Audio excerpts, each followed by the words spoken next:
TNI Marsikal Hadi Cahyanto akan pensiun pada November 2021 ini. Bursa kandidat calon pengganti Panglima TNI mulai muncul. Dua nama yang banyak disebut adalah Jenderal Andika Perkasa dan Laksamana Yudo Margono. Bagaimana mekanisme pemilihan Panglima TNI? Kira-kira siapa yang paling tepat memimpin TNI? Jika dilihat dari kepentingan geopolitik seperti konflik laut Cina Selatan dan kepentingan Pilpres dan Pileg mendatang pada tahun 2024, apa kelebihan dari kedua sosok tersebut? Kita akan membahasnya bersama pengamat militer dan juga pertahanan, ada Ibu Kony Rahakundini Bakri. Selamat sore Bu Kony. Selamat sore, apa kabar? Iya baik Bu Kony. Bu Kony sehat selalu ya di sana? Harus sehat selalu dong. Baik.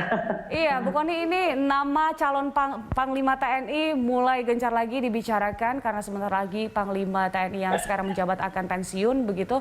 Apakah nantinya soal tradisi giliran angkatan ini menurut Anda akan berlanjut? Sebenarnya itu saya menolak untuk berkomentar tentang pemilihan calon Panglima TNI karena menurut saya akhirnya jadi terlalu dipolitisir. Pertama, Pak Hadi itu akan pensiun baru November. Terlepas dari akan masa reses DPR, saya pikir itu bisa diperhitungkan.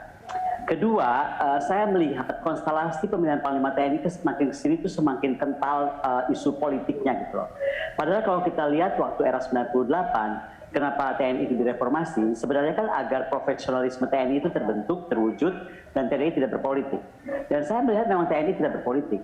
Tetapi dengan sistem dan cara yang ada sekarang, maka seolah-olah TNI ditarik-tarik ke politik. Saya melihat pernyataan-pernyataan misalnya dari beberapa orang yang baik dia akademisi, baik dia anggota dewan, baik siapapun, yang seolah-olah sudah memplot seorang atau siapapun nama. Jadi menurut saya, mungkin kita harus berani juga, kalau memang konstelasi ini semakin parah, apalagi kalau kita lihat ya, banyak hoax juga bermunculan tentang mereka berdua. Calon utama ini kan ada 3, tapi berdua ini yang paling utama. Ada hoax dan berita yang saling tumpang tindih, maka menurut saya kita harus berani mungkin merevisi Undang-Undang 34 tahun 2004 tentang pasal 13 tentang pemilihan Panglima. Kenapa saya bilang begitu? Sementingnya seperti zaman dulu aja lah, Panglima itu betul-betul diusulkan oleh Presiden, begitu juga Kepala Staf, dan itu berdasarkan wanjakti, jadi sangat murni wanjakti. Itu kalau saya ditanya tentang pemilihan calon Panglima besok. Jadi saya akan lepaskan dulu jawaban apakah harus tetap bergantian, bergiliran atau boleh berurutan bersamaan. Kedua, tapi kalau dikaitkan dengan sifat atau PR, kalau tadi kan pertanyaannya ke bentuk geopolitik ya. Nah, kalau PR ke geopolitik memang akan banyak PR yang ke depan yang Pak Hadi sudah melakukan banyak hal, tetapi menurut saya melihat konstelasi kawasan, melihat jatuhnya Afghanistan, lalu akan muncul menurut saya proksi baru di kawasannya itu proksi Cina, Afghanistan dan Pakistan. Maka ada beberapa hal yang menurut saya mesti menjadi PR gitu. Contohnya juga termasuk isu Papua kemarin ya. Kemarin Papua baru lagi kejadian gitu. Jadi mungkin ada masalah di training. Apakah kita mesti punya pasukan khusus yang lebih khusus misalnya untuk train atau daerah-daerah tertentu seperti Papua sehingga tidak ada lagi kecolongan-kecolongan seperti kemarin. Kemudian latihan bersama dalam skala besar juga dilakukan harus balance gitu. Jadi bukan saja dengan coalition order willing yaitu Amerika dan kawan-kawannya, tetapi juga dengan coalition order non willing. Itu terkait training. Terus terkait equipment atau persenjataannya sendiri. Bagaimana sebenarnya sistemnya harus sedikit jadi platform dengan banyak versi dan jumlahnya itu mungkin mesti kita betul-betul benahi. Apakah lebih sedikit, apakah lebih banyak untuk lebih simple gitu kan. Yang pasti tapi menurut saya harus diterapkan, Panglima baru itu harus mampu menerapkan discard policy. Keep and discard policy itu adalah bagaimana sebenarnya semakin lama semakin sama 3 matra ini standarnya. Jadi nggak boleh ada jomplang antara angkatan darat, laut dan udara. Kemudian terkait personil juga. Nah ini menurut saya agak-agak terjadi juga keheranan dalam diri saya. Saya masih ingat kok, kita tuh masih baru-baru aja ini punya masalah ketika bertumpuknya pamen-pamen di lantai 8 yang bertumpuk. Dan itu kenapa kebijakannya kemudian pensiun itu dipercepat. Nah saya rasa sekarang itu pun PR itu belum selesai, tapi sekarang sudah ada keputusan pensiun diperpanjang lagi. Apakah kemudian artinya bahwa pamen-pamen sini sudah tidak akan ada lagi stagnansi lagi seperti di lantai 8 atau apa, mungkin itu menjadi pertanyaan saya atau mungkin menjadi PR Panglima berikutnya. Kemudian kalau saya melihat juga ke depan ini karena semakin harus profesional TNI, maka mungkin harus ada pemisahan jelas antara fungsi prajurit tempur dan fungsi prajurit administrasi. Jadi menurut saya Panglima Panglima berikut akan harus lebih mendorong apa yang telah dilakukan oleh Pak Hadi. Mungkin bagaimana sebenarnya tadi selain menormalisasi jumlah surplus jabatan Pamen, kemudian juga bagaimana memisahkan fungsi antara prajurit tempur dan prajurit administrasi. Yang kemudian juga terjadi karena tadi disampaikan tentang Laut Cina Selatan, kita harus merubah doktrin. Gitu. Doktrin ini perlu dirubah karena dari doktrin klasik Trimatra Terpadu menjadi doktrin menurut saya harus mempunyai proyeksi Blue Water Navy atau sesuai visi Presiden Jokowi pada saat 2014 ya tentang poros maritim dunia itu. Jadi jangan sampai doktrin tersebut ditinggalkan gitu karena itu akan membentuk bagaimanapun juga TNI kita yang bukan lagi inward looking tetapi menjadi outward looking defense.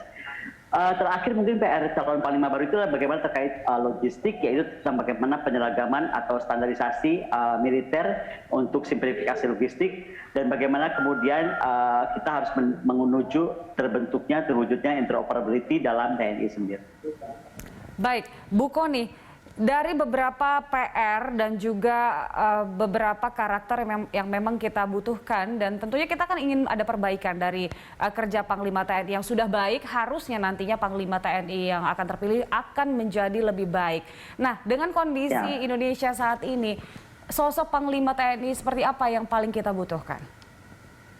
Kalau saya pikir sekarang bisa mengikuti visi Presiden, kemudian bisa betul menerapkan apa yang tadi saya sampaikan dan karena PR-nya menjadi demikian besar. Beda beban TNI eranya sebelum Pak Hadi, kemudian Pak Hadi dan sekarang akan ke depan. Apalagi tadi saya sampaikan Laut Cina Selatan is one thing gitu. Tapi satu hal yang paling pasti saya merasa proksi baru akan lahir yaitu proksi Afghanistan, Pakistan dan India dan ini akan merubah konstelasi kita juga. Kemudian bagaimana sebenarnya kekuatan kita juga sudah tidak bisa lagi bermain inward looking. Kita bisa lihat kondisi kawasan hari ini itu sudah sangat bersatunya negara-negara coalition of the willing ya, NATO di situ, Inggris di situ, Prancis di situ. Jadi menurut saya harus outward looking vision yang dimiliki oleh Panglima yang baru. Apakah ini artinya memang calon Panglima nanti yang harus dipilih Presiden adalah juga sosok yang sangat disegani, dihormati di dunia internasional, Bu Kony? Kalau institusi semua calon Panglima kita pasti dihormati di dunia internasional begini loh. Ketika seseorang itu menjadi Panglima, dia telah melewati tahapan apa namanya kepala staf. Ketika dia menjadi kepala staf, dia sudah pernah sekolah di luar, itu sudah pasti. Sudah pernah membuat jaringan, mau di Prancis kah seperti Pak Hadi, mau di Amerika kah seperti Pak Andika misalnya. Demikian juga Pak Yudo gitu kan, atau dulu mungkin pakai saudara dengan di Belanda. Jadi semua itu sudah ada. Bahwa siapapun yang akan menjadi pasti sudah akan memiliki kemampuan itu. Tetapi sekali lagi pengalaman sekolah, pengalaman pernah akan bertugas di mana, itu kan bagaimanapun juga akan kembali kepada dirinya sendiri ketika menjadi Panglima tertinggi, bagaimana kemudian mengarahkan kepada mengikuti arahan Presiden untuk mengikuti visi Presiden tadi. Yang menurut saya sampai hari ini kita masih menyelesaikan di minimum essential force. Dan itu harus akan segera berpindah kepada maksimum essential force. Kenapa? Karena tadi tantangan sudah berubah, kemudian ancaman sudah berubah. Misalnya, apakah kita sebenarnya akan memperdalam juga kemampuan keantariksaan kita? Apakah kemudian itu yang harus kita dorong gitu? Apakah kemampuan cyber akan ada di bawah Angkatan Udara? Itu harus menjadi pertanyaan kita juga. Jadi banyak hal yang menurut saya ada PR yang harus banyak diselesaikan dan bukan saja pada lengan Panglima TNI yang baru, tapi bagaimana dia bisa berkoordinasi dan bekerja sama dengan Kementerian Pertahanan dan Kementerian Luar Negeri.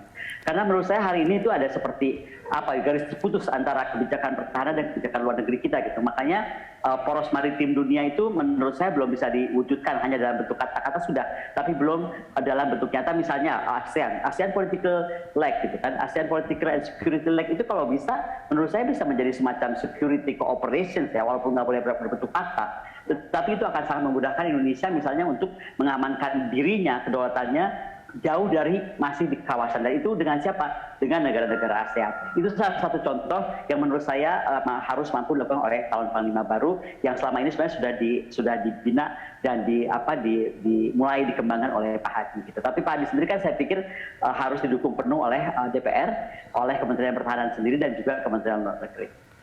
Baik.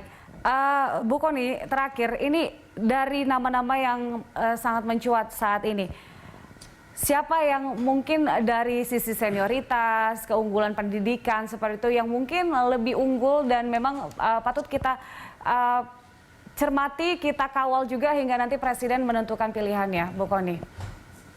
Begini, sekali lagi saya itu percaya sekali kepada apa namanya Wanjakti, dan kembali kenapa tadi saya awal bilang bahwa kalau saya pribadi melihat akhirnya bursa Panglima ini menjadi politik gitu lama-lama. Karena jatuhnya ada juga keputusan di DPR, dan DPR kita tahu terdiri dari orang-orang politik, dari partai-partai politik gitu. Nah, saya harus tekankan ini kembali. Kita harus mampu merubah Undang-Undang 34 pasal 13.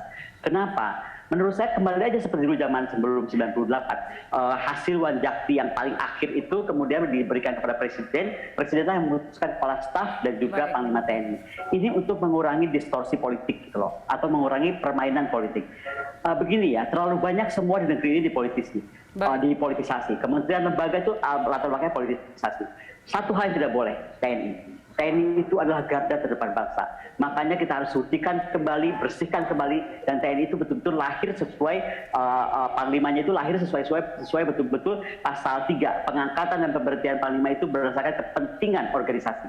Jadi bukan kepentingan politik, bukan kepentingan apa, gitu, bukan atas dorongan apapun. Sekali lagi kepentingan organisasi TNI.